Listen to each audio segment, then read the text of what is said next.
This event took place in a Wagner Group location. Was this, in other words, an attack by the Russian state to show Mr. Prigozhin, look, don't you dare get too big for your boots, even as we use your mercenaries on the front line in Ukraine?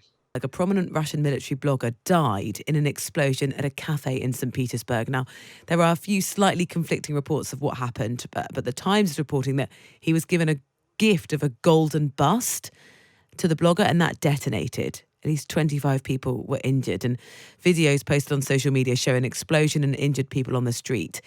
It is not clear who's responsible. The blogger was Tarsky. He was a vocal supporter of Russia's war in Ukraine. Here to help us get a bit of a clearer picture is Scott Lucas, Professor of American Studies and Specialist in Foreign Policy. Scott, good morning. Very good morning to you. What do we know about this blogger who's been killed? Well, Vladimir Tatarsky is one of a group of what are called mil bloggers or military bloggers, but that sort of minimizes their importance in Russian society, especially during this Ukraine war.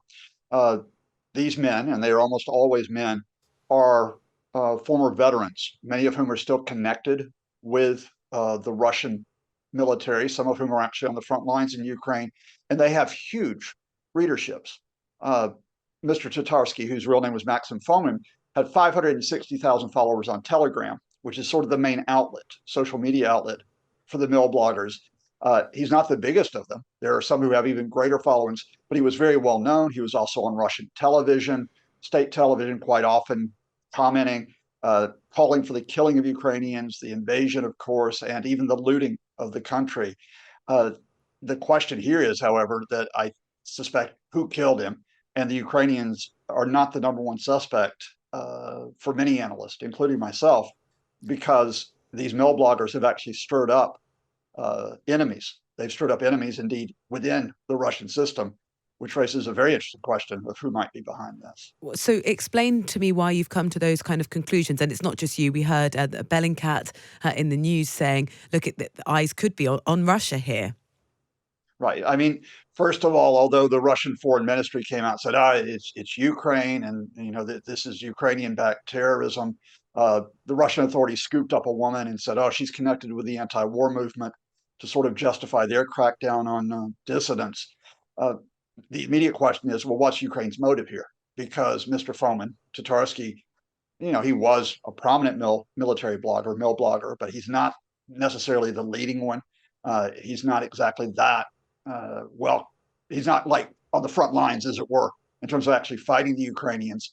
Whereas if you turn to the Russian scene, here's a couple things. I wish we had an hour to give you and the listeners. The first is that he was a very prominent critic of the Russian military command. He had actually called for military commanders to be put before a special tribunal because of the turn in the invasion last autumn when Ukraine began to liberate territory. Secondly, he is connected with the Wagner Group. Now, the Wagner Group is the group of Russian mercenaries who have been very important. They've been used on the front lines because Russia has lost so many personnel. But the issue here is that the Russians, Wagner Group leader, Mr. Prigozhin, Yevgeny Prigozhin, is very much trying to assert his own power. He's been in a rivalry with the Russian Defense Ministry. He has vocally criticized them. He's accused them of cutting off resources from his forces. He has challenged the defense minister, particularly Mr. Shoigu. So this event took place in a Wagner Group location. Was this, in other words, an attack by the Russian state to show Mr. Prigozhin, look, don't you dare get too big for your boots, even as we use your mercenaries on the front line in Ukraine? We're very unlikely to actually find out what happened here. It's not the first time there's been a targeted killing since the outbreak of the war. Right. So Daria Dugina, who was a prominent Russian propagandist on international media, I actually appeared opposite her on several programs discussing the war, or actually more calling out the propaganda she was putting forward. But she was killed in a car bombing last summer. She may not have been the target, however. The target could well have been her father, Alexander Dugin, who is far more prominent, portrays himself as a political philosopher, but he's actually an ultra-nationalist who is one of the leading supporters of the war, huge supporter of Vladimir Putin. But again, even though the Russians scooped up a group of people, said, "Oh, they're connected to Ukraine, it's them." We haven't seen them since then. There's been no trial. There's been no sign, in fact, of evidence which establishes responsibility. So you put down that killing as well as this one right now to a mystery. But it's a mystery that does point to the fact that this simply isn't just a fight between the Kremlin and Ukraine. It is also a fight which, because Russia has not won quickly, has caused divisions within the country. Mm. Scott Lucas, thank you so much. Scott Lucas is Professor of American Studies and Specialist in Foreign Policy, talking us through what we do know, which actually the details are very scarce. And of course, the sources of information are very tricky to trust. If you enjoyed that, there is plenty more.